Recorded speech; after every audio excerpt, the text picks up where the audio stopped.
Hey everybody, happy Friday. Welcome to our update. So today we don't have a missions report. We're still in contact with some of our missionaries who haven't gotten back to us, and we'll probably circle back around to the ones who've already reported in a little bit.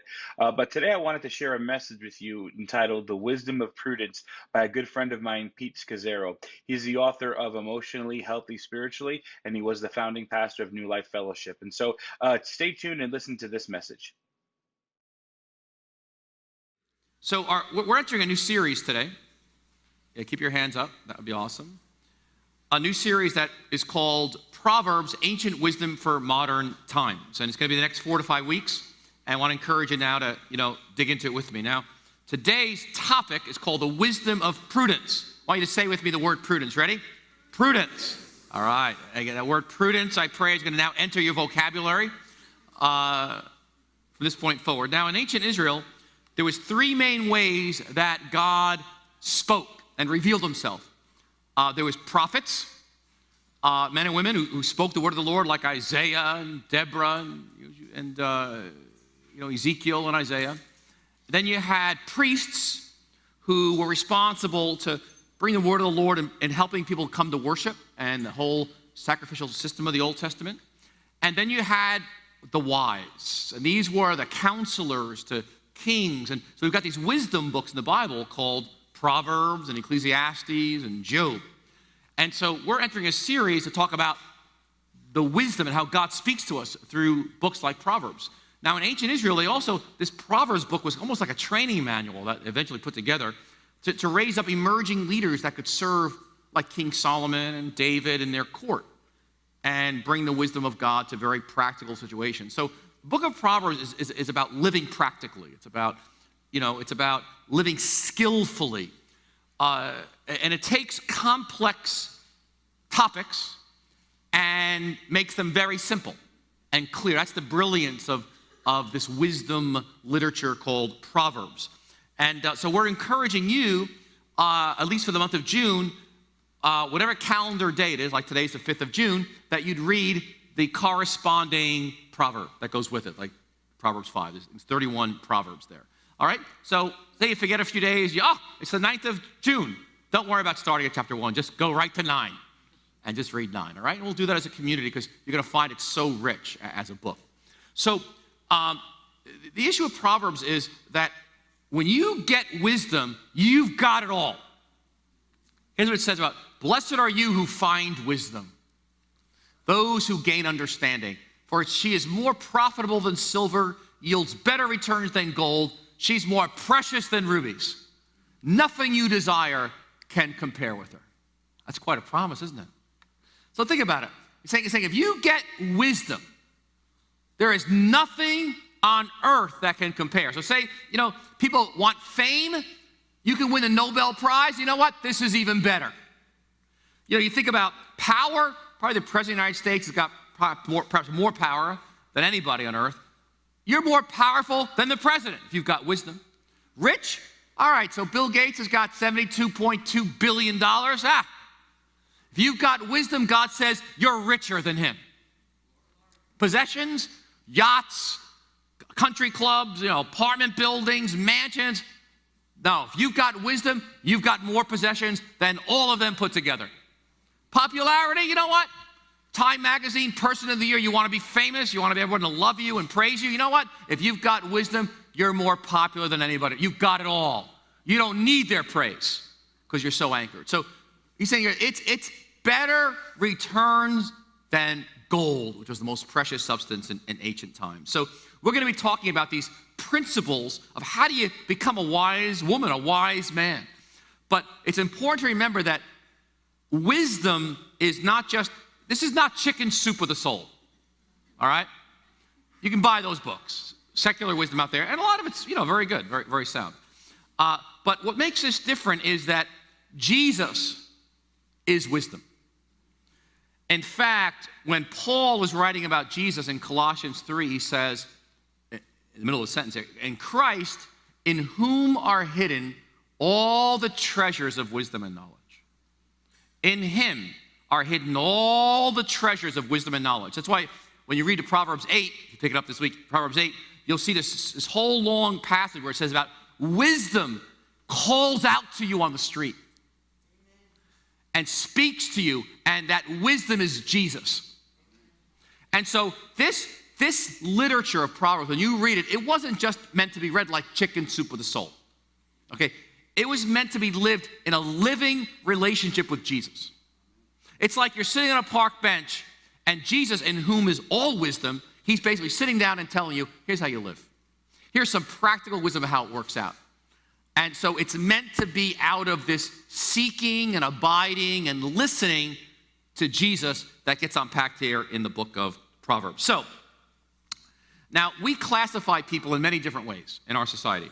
Like in the United States Census, in 2015, they classify people by race. So you have to check a box. Are you white? Are you black or African American? Are you American Indian? Are you Alaskan Native? Are you Asian? Are you Native Hawaiian? Are you other Pacific Islander? Some of you are saying, what about me? I'm sorry, it's all the categories they got, you know. But they categorize us by race. And then we also classify and categorize people by language they speak. We do it by economic class, right? And upper class, wealth, lower class. We do it by gender. We do it by geography. He's European, or he's from China, or he's from the South or the Midwest. And we classify people by what region of the country they come from in the United States. We classify people by age, right? Senior citizens, child, baby, young adult. We classify people by personality types. Those introverts. Those extroverts, loudmouths,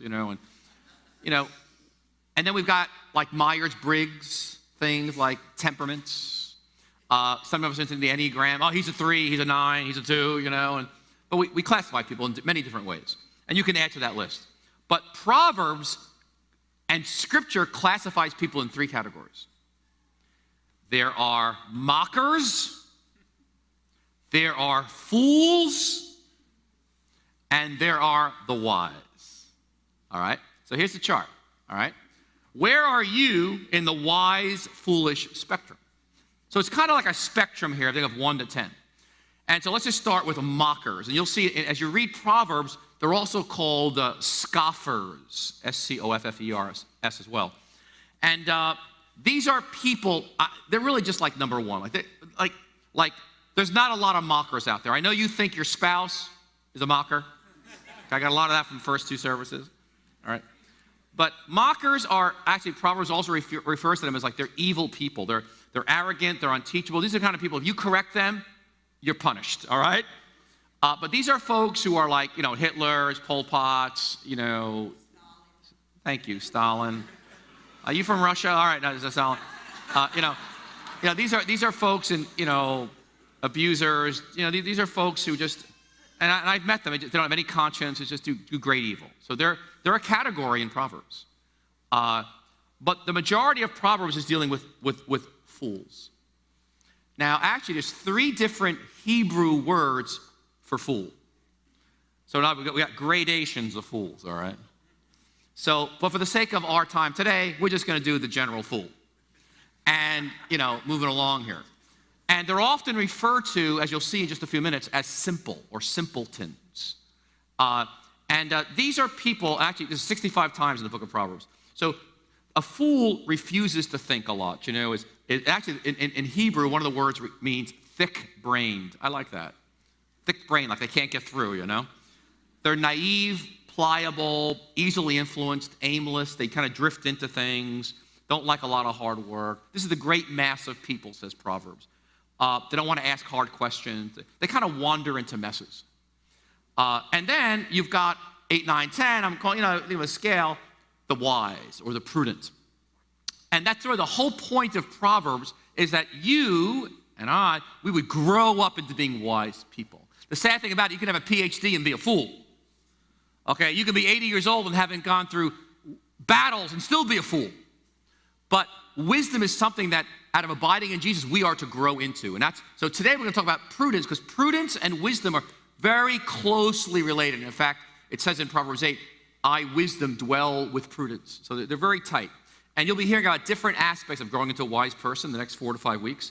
But for me, this issue of prudence is the key one of growing into a wise man or woman. And for me personally, has been the most difficult. So challenging because I know what it means to be a fool so well, you know.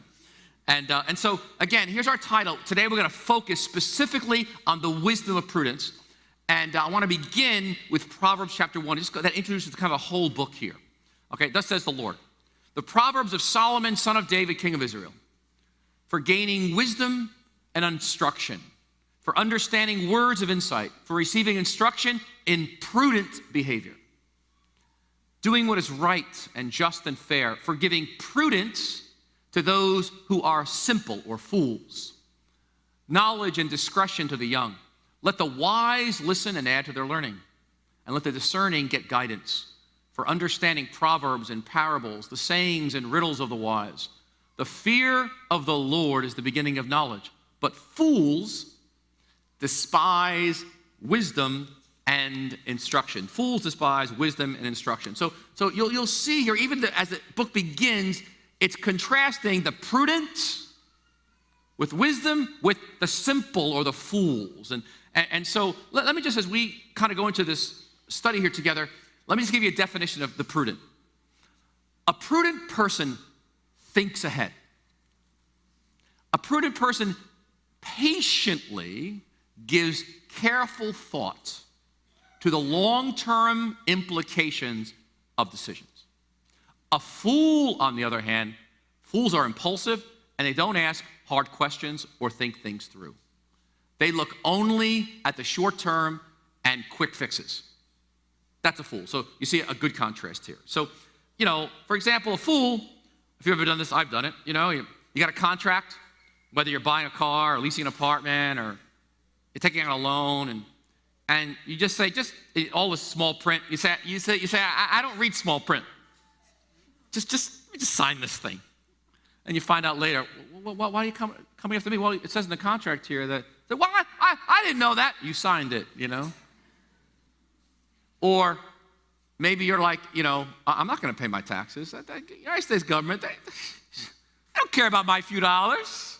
They're never going to find out. I had a friend who worked for the IRS. He said they got a big poster, on the IRS office. It says, ignorance is no excuse. They'll find you. Let me tell you, they're going to find you, all right? They're going to find you in another country.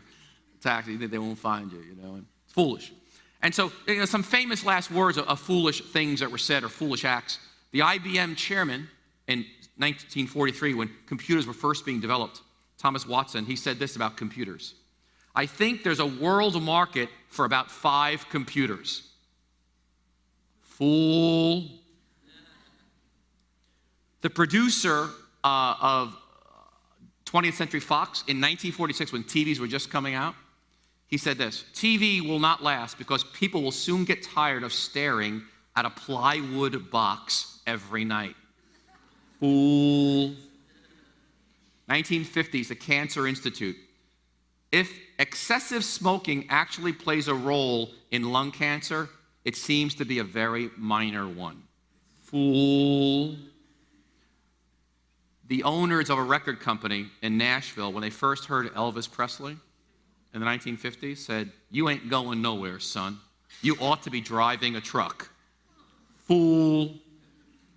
When the United States invaded Iraq in 2003, we were told that the United States would be welcomed as liberators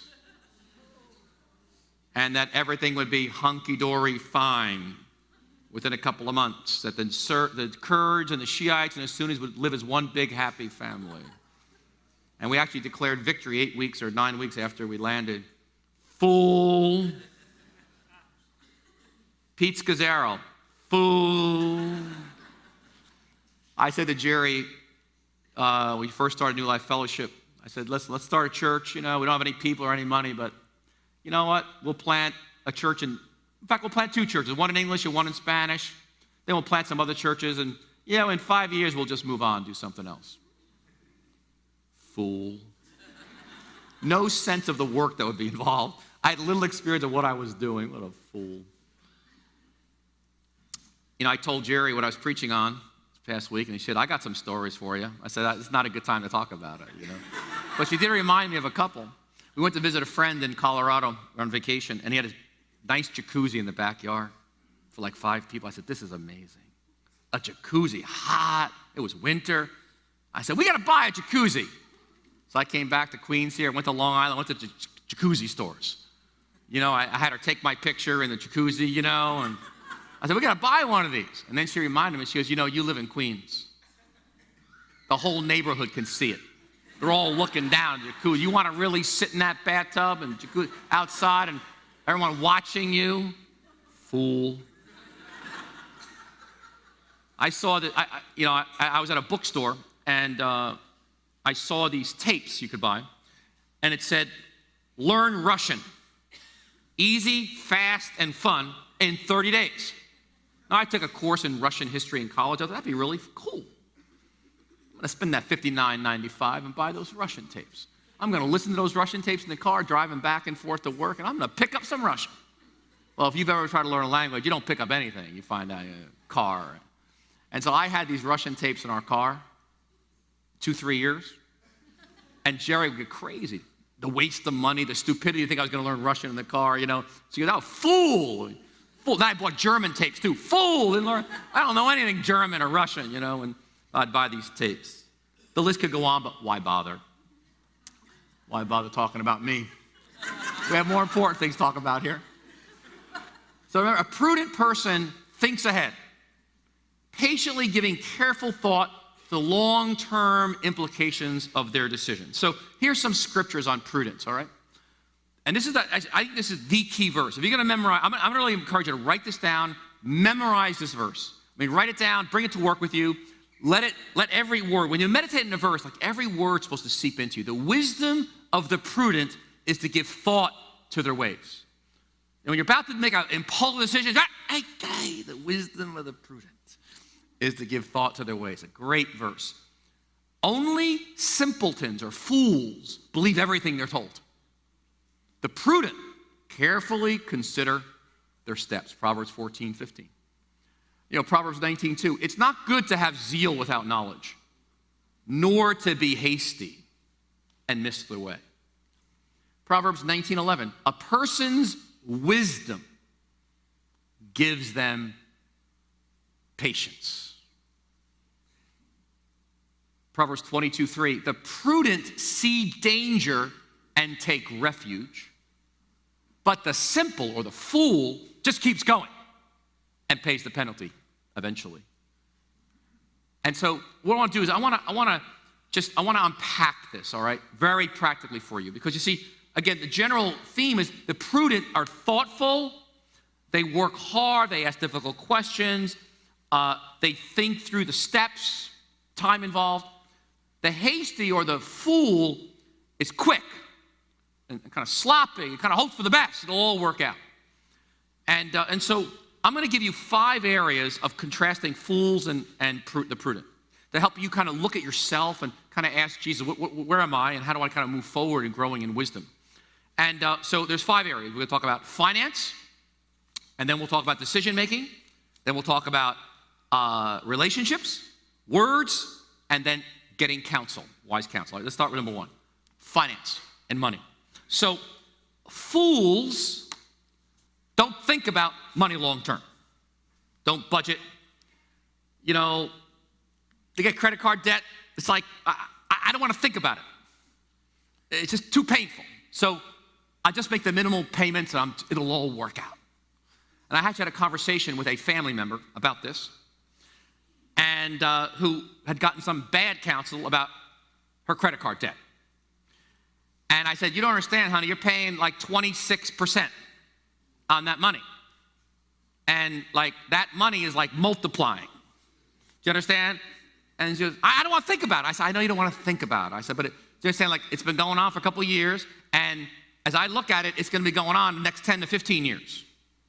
So you got to look at the numbers of what this means if you keep making minimal payments, okay? Which I said, so you borrowed this much, but do you understand in 10 years, it's going to still be this much. It will have actually grown. And she still wouldn't listen to me. I said, okay, listen, I got to find a chart. I got to find like I went to YouTube, like give me something that gives a picture. So it's in your face, And she saw like the big circles and all that. And like, you ruined my day.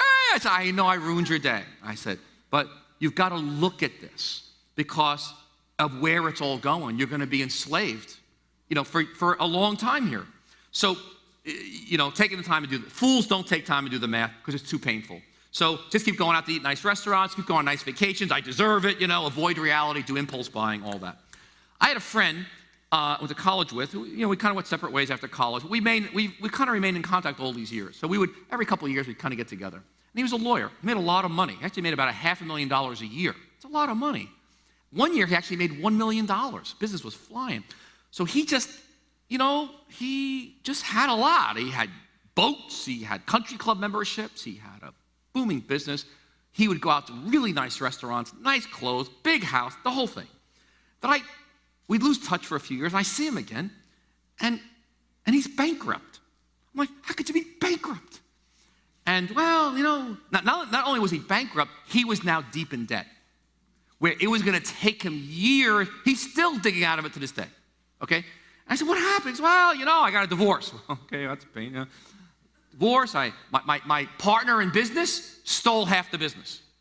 Okay, betrayed me.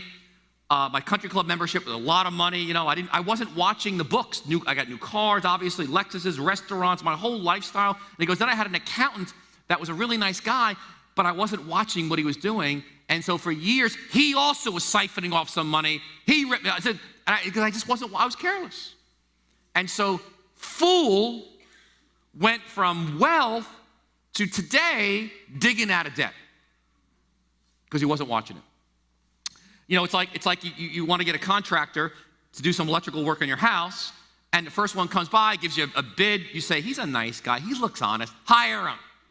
And you find out later he got his electrical degree online, He's just starting out, and you hire him, and he doesn't know what he's doing. It's weeks into the project, but you didn't get 2 or 3 bids. You didn't ask for any counsel from anybody. You just did it because he seemed like a nice guy. It takes too much time anyway, all that hassle. People coming into my house. But see, a prudent person, the prudent see danger and take refuge, but the simple keep going and pay the penalty. So let me ask you, pause for a moment, what might God be saying to you? If Jesus is wisdom and your finances right now in your life, what might I mean? Okay, you're stewarding, it's not your money, it's God's, right? So what might he be saying to you about wisdom, growing in that path of being a prudent, wise person? Good question. All right, next. Decision making. Second big area. Now, fools make quick decisions. I'm going to drop out of high school, Pastor Pete. You know what? I can make $16 an hour. I can buy a car. I can go on vacation. I know, but you don't understand, like $16 an hour is like not a lot of money. But when you're 16, it sounds like a lot of money. I said, no, you don't understand, like not going to college, not whatever, vocation, thinking about the thing long term. You're going to pay for it later. Oh, man, you're always negative. I know, but you got to think. Fool, okay? Someone says, Pastor Pete, I went on vacation to Florida. It was beautiful. The weather was great. Houses are cheap. Half of New York is in Florida. I'm moving. I know, but have you really thought about it? I'm moving. I think God's speaking to me. I said, you just relax. Fool, okay? Sells everything, moves to Florida. Hate Florida, I know. I'm so mad at my boss, Pastor Pete. He's toxic. Being around him, he gets sick. I'm quitting tomorrow. I know. Do you have another job lined up? I don't need. God's going to provide for me. Fool. This happened to one of my daughters. Really wanted a car, and so she was desperate, You know how you're waiting a long time, and you finally see one you like. It was a really pretty car, beautiful color. It was her friend's father's car. I said, well, you really want to bring it to a mechanic. Dad, why? My friend. She's gonna think I don't trust her. I said, not that you don't trust her. You want to just get it checked out, No, I love that car. Fool, and that car cost a fortune. I had to get rid of it. Took a loss. I was like, God. Fool. I had an Aunt Yolanda who didn't believe in doctors. I know we got a few doctors here. She would say, those doctors are all bums. They're all thieves. They get you sicker to make more money, and don't go to a doctor. She died at 50, all right? I remember being at her funeral. Before she was sick, She was getting sick. She wouldn't go. And I remember sitting there with my cousins and saying, do you realize Aunt Yolanda's dead? Do you realize how foolish this is? 50 years old, for no reason but being a fool that all doctors are crooks. Ridiculous. Maybe some are. No. The early days that we have a community development corporation. You saw Dealey up here with young governors and all that. And, so in the early days, we had a great vision for serving the community and the poor. And what happened was, we started the church, and we're like, how do we serve our community? And I remember somebody gave us money, like a lot of money, just to get something started. And I was like, we got to spend this money. But we didn't know what to do. And I remember we were talking about all these different ideas. And one day at a table, this is the truth, I said it to the guy with the money. I said, we got to do something now. And I'm thinking to myself, we got to spend that money. And we just launched some program. And I just remember we launched the program, and then about 2 years into it, we realized it's really not what the community needs. Like, the community didn't really need it. But I was making a decision like a fool, spent the money, and then it really wasn't what the community needed. Red, on the other hand, who leads our Community Development Corporation, when he took the job, under great pressure from us, like get something done, Red says, I'm not doing anything for a year. I'm going to just listen. I'm going to listen to Elmhurst and Corona and find out what's going on in the grassroots. I'm going to listen to the people themselves. I'm thinking to myself, dang, that guy's not a fool. That was smart. That was really smart. I didn't tell him what I did. I don't know. Why give him ideas, But the wisdom of the prudent is to give thought to their ways.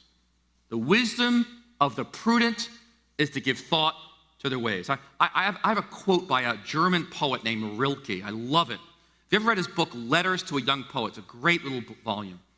And here's what he says about God's process cannot be hurried. He goes, have patience with everything that is unresolved in your heart, and try to cherish the questions themselves.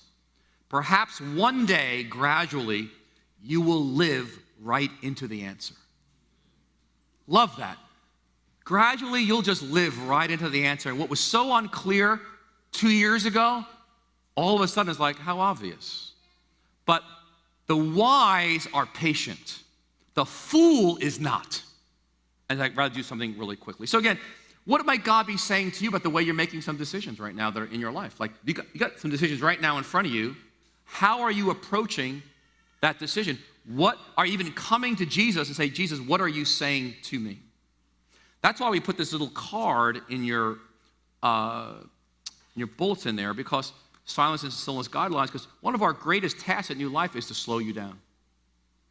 To slow you down so you're actually listening to Jesus, who is wisdom himself. All right, number 3 is relationships. So we've got money, decision-making, now relationships. Now, in relationships, I used to have the attitude when I don't like conflict, like most of you. So when I had tension with someone, I just would kind of sweep it under the rug and hope it went away. And I would make believe everything is fine. That's a fool. I was a fool. So I found out that things don't go away. They just get worse. And then it would blow up and it'd be a big mess and all these unspoken assumptions and hurts and all that. Fool. Some of you may be thinking about getting married. Getting married is one of the biggest decisions of your life. I'd say after Christ is the biggest. You're going to spend, imagine, the rest of your life with somebody. I mean, like decades. And so this happens a lot. Someone goes, Pastor Pete, I'm in love. Great, I'm happy. It's wonderful, And how long have you been dating? 3 months, I'm getting married, in 3 months. I'm like, oh my gosh. It's like, all right, have you asked any, do you know them? Yes, awesome people, I know, but do they have any flaws? Not that I could see. And so, very hard to get them to talk and ask hard questions and go down a road. A fool jumps in and doesn't want to ask the questions because doesn't want to be in a situation where it might disrupt their relationship. And so and just boom, get married, and they find out about 6 weeks, a month, 2 years later, I had no idea. I know you had no idea, you fool. Like Jerry likes to say, she loves 4 seasons. At least go through 4 seasons with somebody, autumn, fall, have a year. See them in different contexts.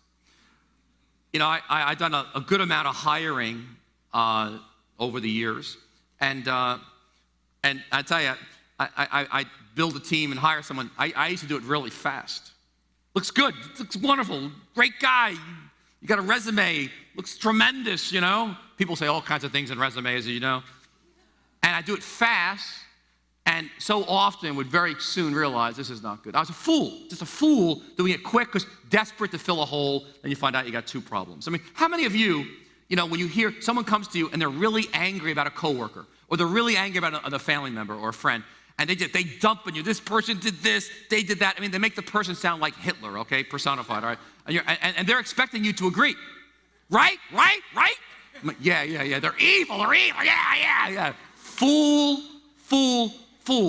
To get yourself in the middle of that like you know what's going on, because you don't know.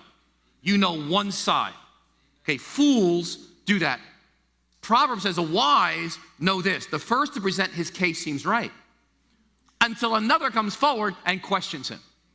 All right? So wise people know that I don't know the whole story. I'm really sorry for your pain. It sure sounds really, really bad, but I don't cross a line and make a judgment of that person. I don't even know the person, okay? I mean, how many of you do this? You're angry with somebody, and you're angry and you can't take it anymore. So what do? You send them a text with this. Emojis. Yeah. You email it. Capital letters. Exclamation point. I'll put 3 emojis. I'll fix you, So you can't take it anymore. You fool. Fool. Because you don't, of course, you cannot resolve any conflicts. Emails or texts is foolish. You can't get tone of voice and facials and all that. And so, I had a conversation with my, young daughter recently. She was really upset with this coworker, and she wanted to just have a meeting so she could tell her how upset she was. I said, do not have that meeting. Why? I said, because this meeting it's for you, because you're anxious, because you're so angry, and you want to dump it on her because you'll feel better, and it's going to make things a lot worse. Just a person's wisdom gives them patience. So I said, just trust me. Do not have that meeting. Sleep on it.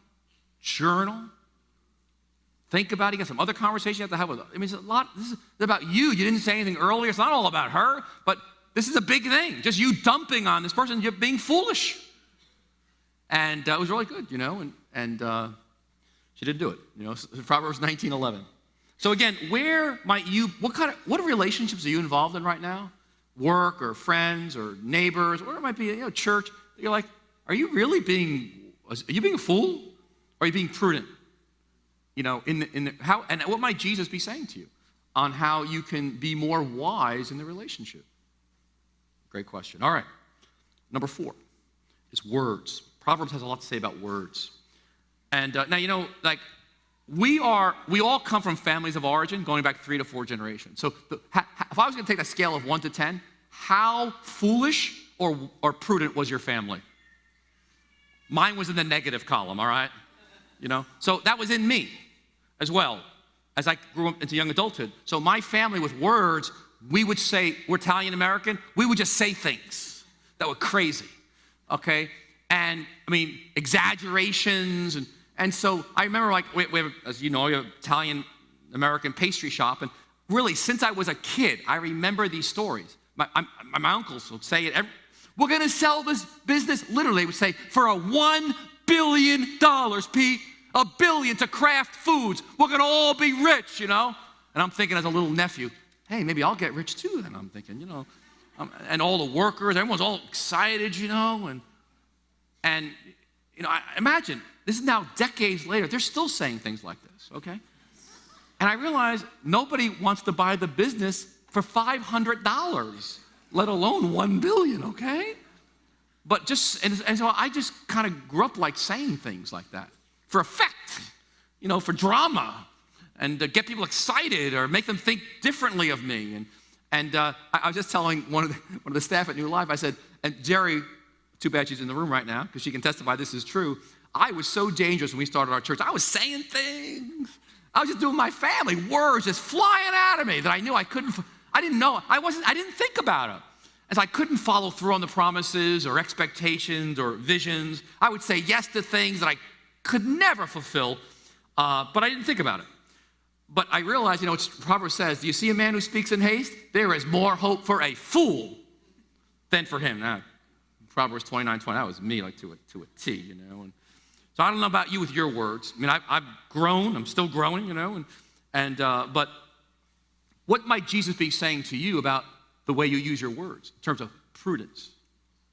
And if you're a parent, I get a lot of amens from parents to services, Really challenging, to be loving and know when to be quiet. All right, and fifthly and finally is, I'm going to call this getting wise counsel. Just see, fools don't get counsel. Or they get counsel from other fools. Because they want the fools to tell them what they're doing is okay. And so life is full of new situations. Like we're going to buy a home or apartment or condo, or we're going to, save money for retirement, or buy a car, or think about our careers or next phase. There's so much in life we don't know, right? And so Proverbs is very clear that wise, prudent people get counsel. They get expertise counsel. They go to wise people. But those without advisors, they fail. You end up, because you have to learn everything by your mistakes. Well, you can only, how much can you learn from it? We all made mistakes, right? But if you may have to learn everything in life by mistakes, you're a fool. Because you're constantly, there's so much to learn in different areas. But wise or prudent men and women get counsel.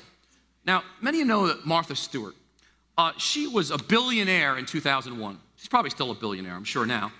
But she was one of the most famous and wealthy women in the world in 2001.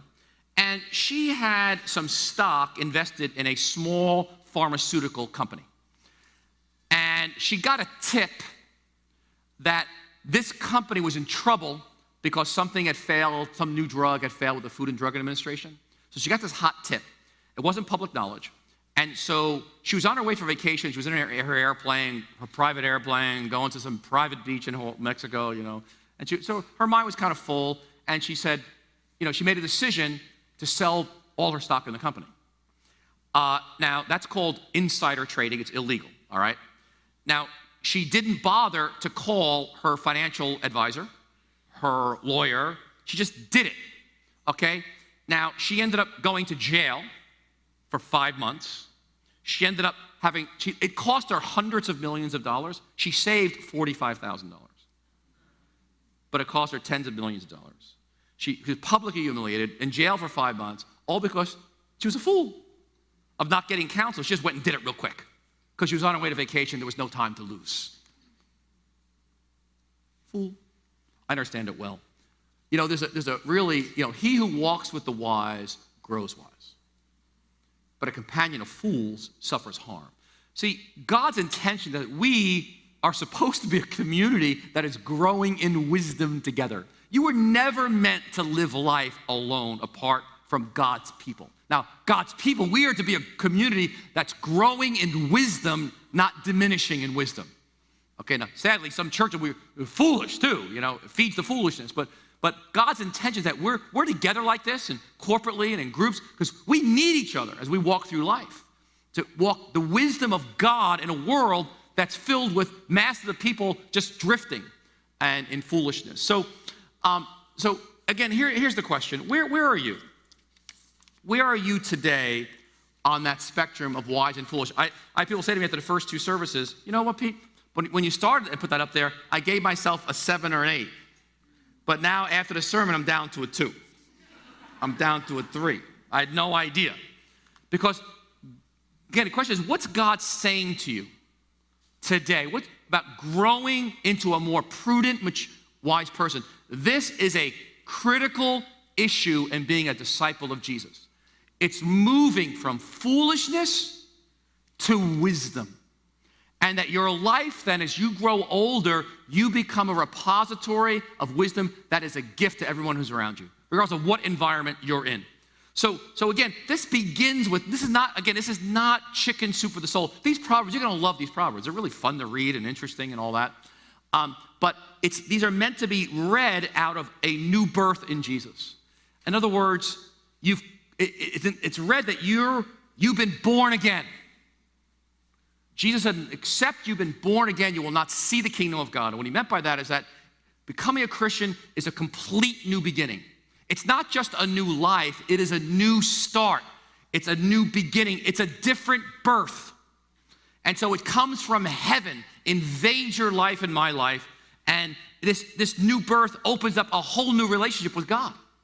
And so then discipleship is walking that out into this new life. But I want to say that to get here and move in the wisdom, as Proverbs is talking about, requires the miracle of a relationship with Jesus and a birth, the new beginning and the new birth with Christ. And everything then flows out of it. As a follower, then I'm taking initiative to grow slowly in time by practicing wisdom and being in community to grow into a wise person. That's discipleship. But it flows out of this intimate relationship with the person of Jesus. It's not simply good sayings. Now, this is a really interesting book. I recommend it. Some of you may love it. I loved it. Called Peak by Anders Ericsson. And what he did in this book was he studied over decades people in the world who seem to be endowed with tremendous gifts and abilities that we don't have, the regular folk, the rest of us. He looked at brilliant mathematicians and chess players and scientists and gymnasts and dancers and doctors and musicians. And he goes, were they just given this genius that they could become these amazing people that we're in awe of? And what he found in his decades and decades of research is, no, they're just like us. But the way they got there was, basically, it took a lot of time and it took a lot of practice. So Mozart, for example, one of the examples is Mozart. You know, Mozart at 7 years old was giving concerts in Europe. 7-year-old kid writing a symphony. But he said, but you want to get the story of Mozart? Well, first of all, by the time he was 7, he had done enough work on music and practice, it would be like he graduated already from the Juilliard School of Music in Manhattan. At 7 years old. Also, his father was writing half the compositions. His father was a brilliant guy himself. So, I mean, he says it's not true he wasn't working incredibly hard over time. And he basically said no matter what field of work, no matter what arena, it's slow and it's practice, deliberate practice and focus. Well, it's the same way with growing to be a wise person. Yes, there's power of the Holy Spirit available. Absolutely. To all of us, we need the power of God. But there is no substitute for discipleship, which is the regular learning, slowly and practicing wisdom over time, that slowly you emerge into a wise woman, a wise man. We're talking about breaking generations of foolishness that go back in our families of origin, sometimes thousands of years. It's a big shift. So the invitation is discipleship here. So now pull out this card that you were giving. It says silence and stillness here. A key to prudence. You know, I made a list. I mean, I'm growing in prudence. I don't want to put myself up here like Mr. Prudent. But I know Scripture's important. I know that journaling and feeling and breathing is important and getting wise counsel is important. But there's one thing I did which is critically important, and that is silence and stillness in your life. And I put this card here because we use this as part of our Emotional Spirituality course that we teach at New Life. For every person who's part of New Life Fellowship, we want to help slow you down so that you are listening to Jesus. Now, that's a miracle in this culture. And so you'll see some guidelines on the white there, silence and stillness guidelines. You know, sit down and take a few deep breaths to settle into silence. You can be in a car and do this, coming back from work or on a subway platform. Instead of picking up a newspaper, sit down and just close your eyes. You know, and just slow down. Okay, not to be hasty. Then choose a very simple prayer to express your openness and desire for God. I love, you know, here I am, Lord. You know, here I am. Here I am. That's a great prayer. Here I am. And then close your eyes and offer that prayer to Jesus. Here I am. And then every time you get distracted, you think about something else, say, oh, Lord, here I am. And just, you know, we want at New Life Fellowship, our recommendation is that you would have 5 minutes a day in the morning, you'd start your day with this. And that during the day, at certain intervals, you'd have a rhythm of kind of pausing to slow down. Why? Because we want to grow into wisdom with Jesus. We want to hear his voice, who is crying out, Proverbs chapter 8, he calls out from the streets, wisdom, that's Jesus. And he calls out, come and learn wisdom and prudence, he says. And that requires slowing down and stopping. So I commend this. Put this in your wallet, pull it out during the week, and begin to just enter in. So the great news of the gospel is Jesus bears all our foolishness, and that's the great news and the consequences, and he gives us his life. Man, thanks, Pastor Pete. That was awesome. All right, everybody, pray for your pastors, pray for your congregation, and we'll see you on Sunday here in Calvary Bible at 10:45 a.m. Pray for other churches in the area as they're beginning to open up. Pray for the states that are having higher COVID numbers, that things get back down to normal, and make sure we're praying for one another. Hey, God bless you. We'll see you soon.